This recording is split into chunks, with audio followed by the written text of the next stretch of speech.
함께 나누실 말씀 욥기 20장 1절부터 11절까지 말씀입니다. 한 절씩 교독하도록 하겠습니다. 그러자 나아마 사람 소발이 대꾸했습니다.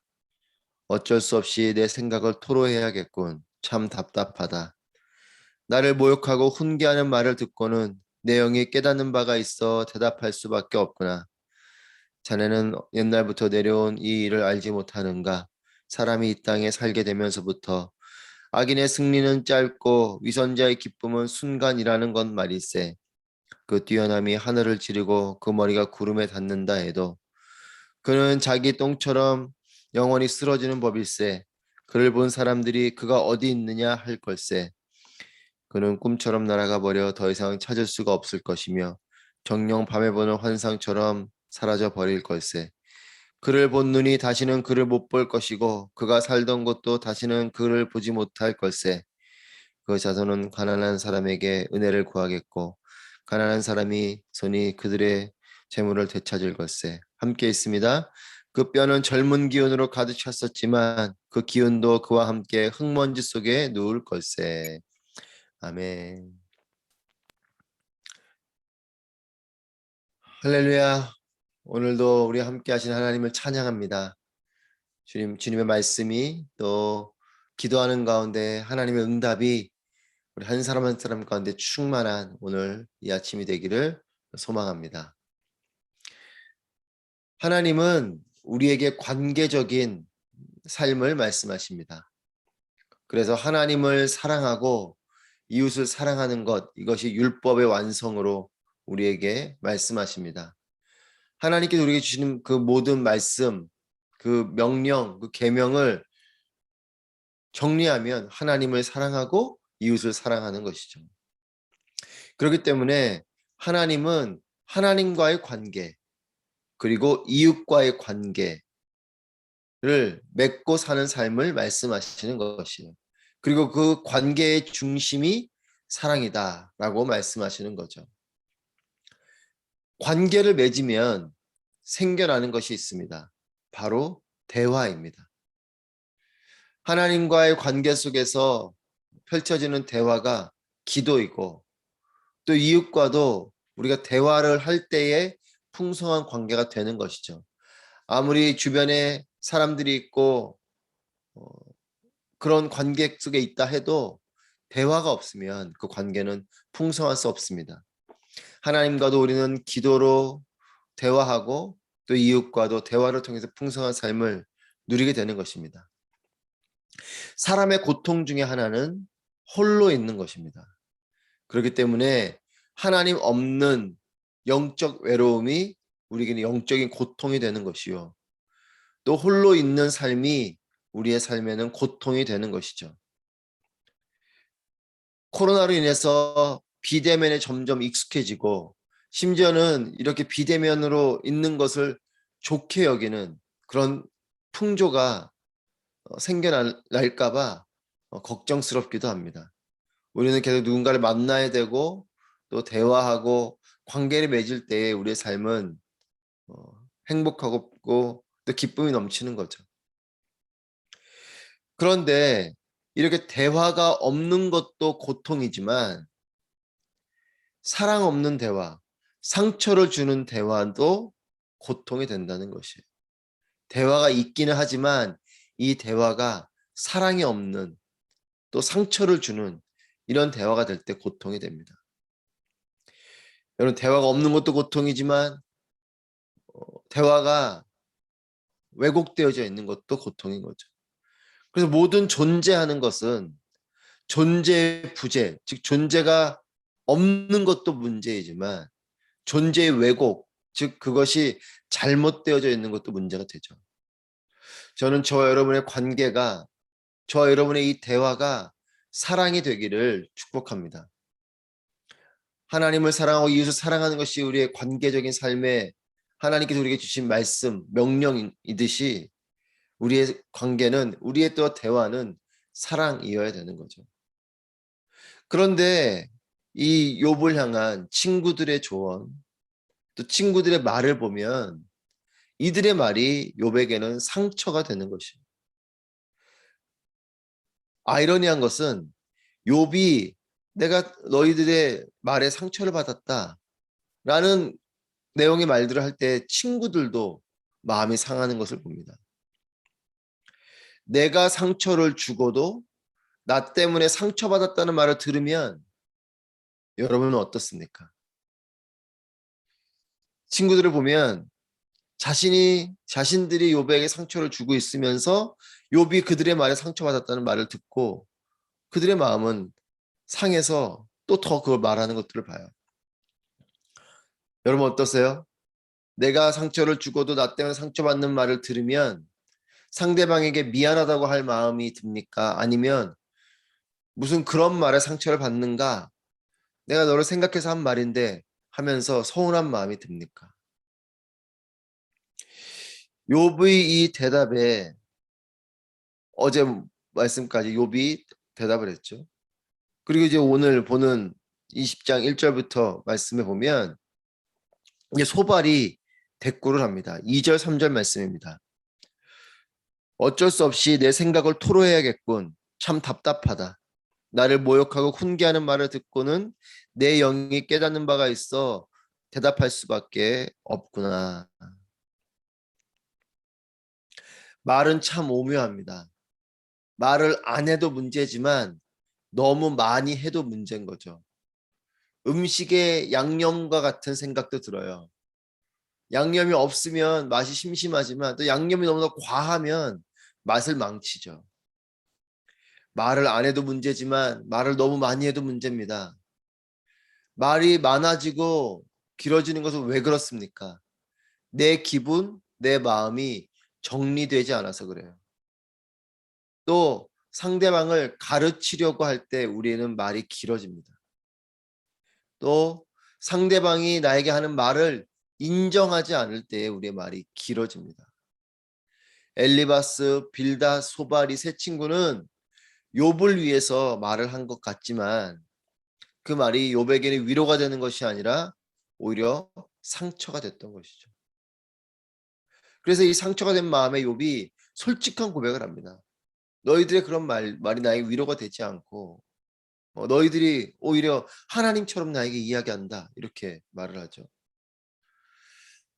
욥의 솔직한 대답에 소발은 자신의 생각을 토로해야겠다라고 대답하고 답답하다고 또 욥의 말이 모욕스럽고 훈계하는 말이라고 또 그 말 때문에 생각해 보니 내가 대답을 할 수밖에 없다라고 말을 합니다. 상처받았던 것에 대해서 미안하다고 정말 욥 너가 힘을 얻길 바란다고 잘 회복되길 원한다라고 말하면 그것으로 될 것인데 말이 자꾸 길어지는 거죠. 여러분 이게 긴 내용으로 계속하는 얘기가 욥과 친구들의 대화이지 않습니까? 계속 서로가 이야기를 하고 있어요. 4절 말씀 보시면 자네는 옛날부터 내려온 이 일을 알지 못하는가? 사람이 이 땅에 살게 되면서부터 5절에 악인의 승리는 짧고 위선자의 기쁨은 순간이라는 것 말이었어요.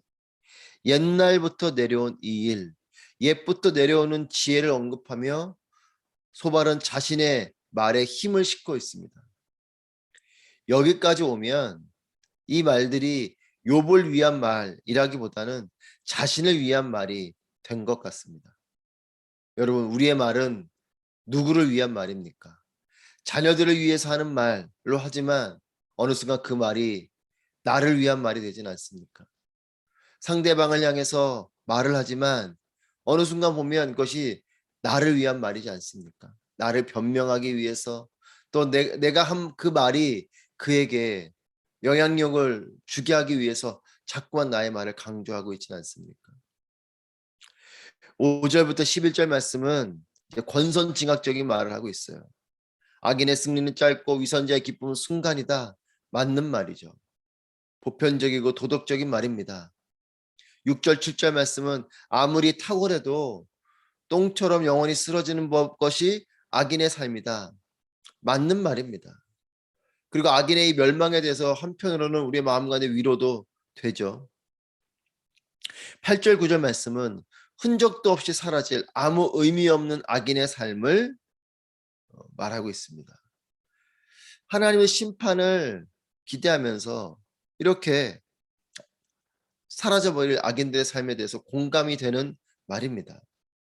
또 10절 11절 말씀은 악인의 자손들에게 주어지는 이와 같은 궁핍함, 이런 악인들의 자손들이 여러분 잘 살면 우리 마음 가운데 불편하고 때로 화가 나지 않습니까? 저렇게 나쁜 짓을 했는데 그 자손들이 잘 살아요. 뭐 예를 들면 이전에 뭐 친일을 하고 있었던 그 가문이 여전히 그 자손들이 많은 것들을 누리고 또 부유하고 그렇게 살아가는 모습을 볼 때 공분을 사게 되는, 이런 걸 보면 이런 악한 자들의 자손들이 뭔가 어려움을 겪는 그 일이 맞고 공평한 것처럼 우리는 봅니다. 그런데 이런 규범적이고 또 일반적인 일들이 공감이 되고 이해가 되고 또 그렇게 되길 바라지만, 여러분이 이 말들이 욥에게 해당되는가? 하나님의 뜻인지 또 이 말이 친구들의 뜻인지 혼동이 됩니다. 맞는 말이지만 이것이 정말 하나님의 뜻을 이야기하는 것 같이 말하지만 욥의 친구들이 의도를 가지고 하는 말들이 많죠. 그리고 이 말이 정말 맞는 말이지만 욥에게 해당되는가예요. 친구들은 욥에게 해당된다고 이 말을 하고 있지만 욥은 나에게는 이것이 해당되지 않는다라고 말을 하고 있는 거죠. 여러분, 옳은 말보다 더 좋은 말은 시기적절한 말입니다. 아무리 그 말이 옳은 말이어도 상대방에게 해당되는 말이어야 되는 거죠. 그 상황에 맞는, 그 사람에게 맞는, 그 사람에게 필요한 말이 더 좋은 말입니다. 아무리 옳은 말이어도 그 상황에 맞지 않고 그 사람에게 맞지 않고 그 사람에게 필요한 말이 아니면 그 말은 다 불필요하고 잔소리가 되는 거죠. 이 세 친구들, 당대의 의인이요 하나님의 축복을 누렸던 욥의 고난을 보면서 그들은 욥을 위로하기보다 어쩌면 그렇게 된 욥을 마음속으로 비난하며 또 그런 욥을 조롱하며 자신들의 우월성을 은근히 나타내려고 했는지도 모릅니다. 훌륭하고 당대 의인이었는데 잘못되는 거 보면서 아 그렇지, 뭔가 문제가 있었을 것이고 저 욥보단 내가 더 나은 사람이지 라는 그런 우월성을 은근히 나타내려고 했는지도 모릅니다. 여러분, 정치판을 보면서 자신에 대해서 자신의 공약에 대해서 설득하기보다 상대방을 깎아내려서 내가 더 좋은 사람임을 증명하려고 하는 참 안타깝고 또 그렇게 꼴사나운 모습을 많이 보게 됩니다. 나의 부분을 잘 설명하면 되는 거죠. 상대방의 나쁜 점들을, 상대방의 부족한 점들을 이야기해서 깎아내려서 상대적으로 내가 더 우월하다라는 것을 말하려고 하는 것, 참 안타까운 모습입니다. 여러분, 어떤 부분에서 어, 페널티를 주는 것이 효과적이겠습니까? 아니면 칭찬과 보상을 주는 것이 효과적이겠습니까? 예를 들면 뭐 주차를 잘못하는 것에 대해서 어, 벌칙금을 무는 것이 효과적이겠습니까? 아니면 주차를 잘 해놓은 사람들에게 보상을 하고 칭찬을 하는 것이 효과적이겠습니까? 시간적으로는 페널티를 주는 게 효과적일 수 있어요. 경각심을 주기 때문에 사람들이 빠르게 그것을 지켜나가죠. 하지만 장기적으로 보면 칭찬과 보상이 더 효과적인 거예요. 왜냐하면 페널티를 주는 것은 점점 시간이 갈수록 요령이 늡니다. 그 순간만 모면하고 그 순간만 안 걸리면 된다라는 요령이 느는 사회가 될 가능성이 크고, 칭찬과 보상을 주는 것은 좋은 무브먼트, 좋은 어떤 환경들이 형성이 되죠. 여러분, 속도 위반을 그렇게 범칙금을 매기는 것도 안전하게 운전하기 위한 것이지 않겠습니까? 그런데 그것을 범칙금으로 가면 사람들은 카메라만 피해서 운전을 하게 되죠. 과속은 여전히 있는 것이에요. 하지만 정말 안전하게 운전하고 속도를 지키는 사람에게 보상을 주고 칭찬을 준다면 그것이 속도는 느릴지 몰라도 그것은 결국 좋은 운전 문화를 만들 수 있죠. 상대방을 향해서 비난의 말, 그렇게 하기보다 칭찬과 격려의 말을 하는 것. 이것이 정말 좋은 대화요, 또 좋은 관계를 만드는 것입니다. 우리의 말은 내 마음과 기분에 따라서 나열하는 훈계와 징계의 말보다 공감과 사랑과 칭찬과 격려와 믿음의 말이 되기를 바랍니다. 상대방의 말을 인정하고 또 그에 대한 진심 어린 답을 하면 우리의 말은 줄어들고 관계는 풍성해질 것이에요. 상대의 말이 나를 공격하는 말로 여겨서 상처를 끌어안는 그런 해석이 아니라 상대방이 우리에게 하는 그 말을 긍정적으로 품에 끌어안아서 그 말이 나를 성장시키고 관계를 풍성하게 하는 그런 성숙한 내면이 우리 가운데 있기를 바랍니다. 상대방이 하는 말을 들을 때마다 왜 나를 비난하는가, 나를 공격하는가 이렇게 받아들이는 것이 아니라 아, 나에게 필요한 말을 해주는구나.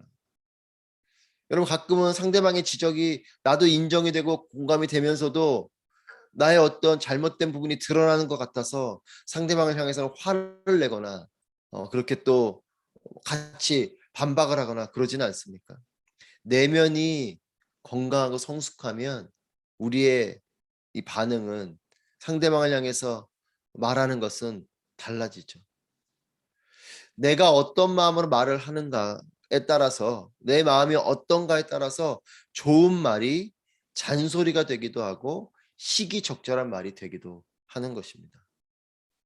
저는 저와 여러분의 말이 인정의 말이 되길 바랍니다. 상대방의 말에 대해서 인정을 하는 거죠.